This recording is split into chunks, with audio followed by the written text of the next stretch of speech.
Performance and technical analysis system. Notational analysis to improve performance in basketball by Bernard Gansaki. Introduction and objectives. In this presentation, we're going to be looking at and explaining the purpose of notational analysis in performance analysis and discuss the purpose of performance indicators. We're also going to introduce the notated video and the reason for choosing the performance indicator in that notated video and show the results found from the notated video and implement the findings into coaching process to improve the team's performance. First of all, what is performance analysis? According to Carling et al. 2005, performance analysis refers to objective recording and examination of behavioral events occurring during competition. It is also the provision of giving an objective feedback to the performance and trying to gain a positive change out of that feedback. Essentially, it is about telling the athlete what occurred opposed to what they perceive to have happened. The analysis can take place immediately following the performance or in a more controlled environment and depends on the performance analysis technique. Performance analysis is not just about analyzing matches and games, it is essential in the training program to help coaches improve players' performance, which will be talked more in depth later on in this presentation. Notational analysis is a technique used very often by coaches and is a technique used in this presentation. 15 years ago, there may have been only a few big teams that had performance analysis department, and now in this day and age, even the smaller teams will have performance analysis department. Next up, notation analysis. Notation analysis is by no means a new craze, as the concept has been around for a very long time and has held up very well and highly preferred by sports analysts when it comes to analyzing an improvement in sport performance. According to Durst 2010, notation analysis can be described as a process of recording, processing, and interpreting events that take place in training or competition. These recordings can be used to point out the critical events in the performance alongside quantifying the events in a consistent and a reliable manner. This allows for quantitative and qualitative feedback that is accurate and can be used in a coaching process for the further improvement of the team. Potential benefit of using notation analysis can be that it can be used to uncover tactical tendencies and strengths and weaknesses that may have been overlooked previously. These strengths and tendencies can be pointed out and used in the coaching process to further develop the players where they are needed instead of developing them in the same process every time. However, with the benefits, there are also some potential drawbacks, like having distorted information and results. For example, player A has a shooting percentage of 50%, while player B has been shooting in the shooting percentile of 75%. Which would the coach conclude had a better game? It is not possible to say without considering some additional influences. Player A could have been taking higher amount of shots while also taking key and important shot, while player B could have been taking less shots. And let's move on to performance indicators. According to Hughes and Bartlett 2002, performance indicator is a selection or combination of action variables that is used to define some or all aspects of sport performance. These indicators are established by coaching staff or the analyst and are used to assess the performance of an individual or the team. These performance indicators should relate to successful performance for a successful outcome. There are some basic indicators that could be something like shots on and off the target, while having more details like having possession in a certain area of the court or the key or using the post. Notation analysis have generally focused on three main indicators, which are tactical, technical, and match indicators. Moving on to coaching process. According to Cross and Lyle, the coaching process is the purposeful improvement of competition sport performance, which is achieved through a planned program of preparation and competition.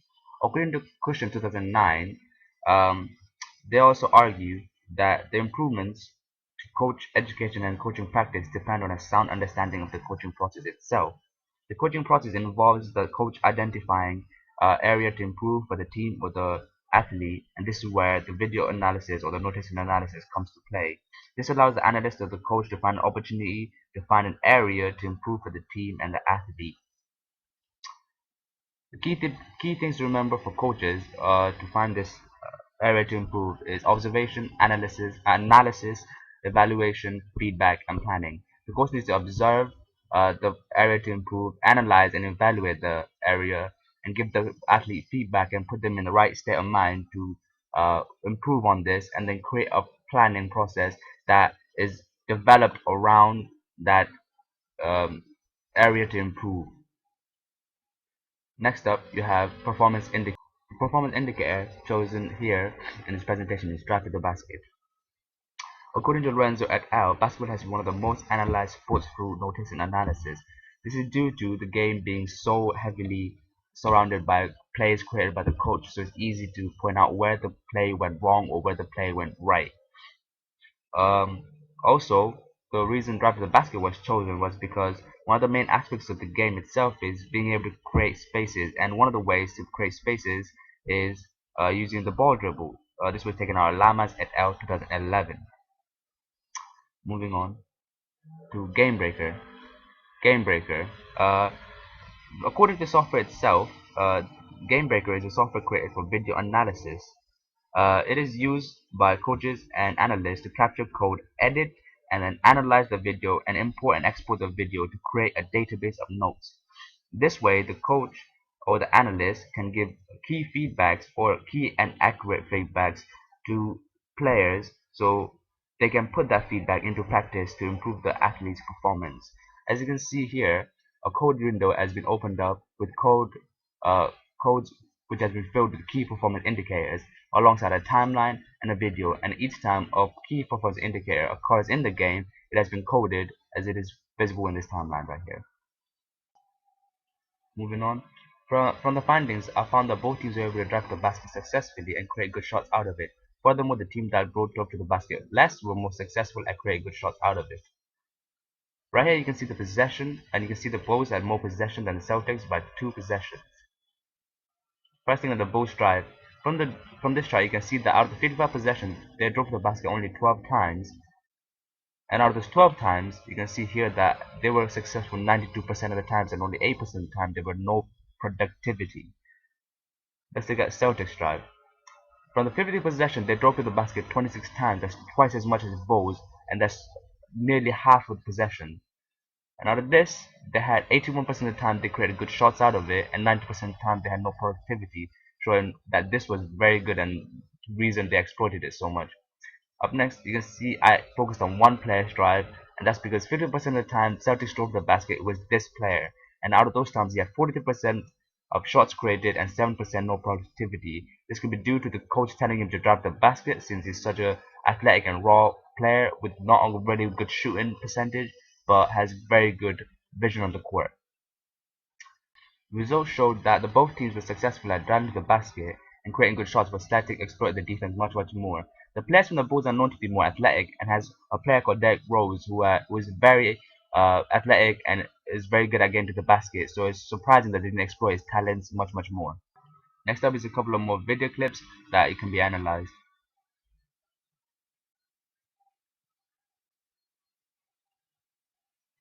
Alright, let's look at the picture and see how they create a good shot.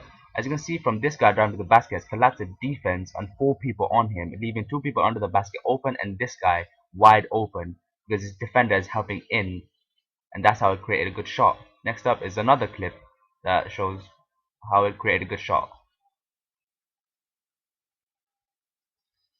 Right here, you can see how him driving to the basket has collapsed the defense again and has left him facing him and needing to help the defense and leaving him wide open. Also, it leaves the guy on the top open, 2 guys on the top open because they're all attracted to the ball. Up next are 2 more video clips that shows how driving to the basket can create great open spaces. Right here you can see them constantly driving and passing is collapsing the defense and having them to switch, creating a very good shot for a score. Up next is another video clip that shows the same thing where driving to the basket and constant passing just creates a good shot every time. Right here you can see how to implement this into coaching process. First, you can see you can give them feedback from their drive to the basket and create open shots, and set them goals and specialized drills in the practice. For example, if I was to coach the Bulls, I would say that they have to drive to the basket 4 times or 5 times within a quarter just to increase the amount of times they drive to the basket, or I would say they have to do 5 passes before shooting or 5 passes before driving to the basket to keep the ball constantly moving instead of having the players be static and standing around waiting for someone to do something fantastic and create something good. Um, Lastly, the reference page. The reference page used in this presentation will be linked to Mahara web page. Thank you.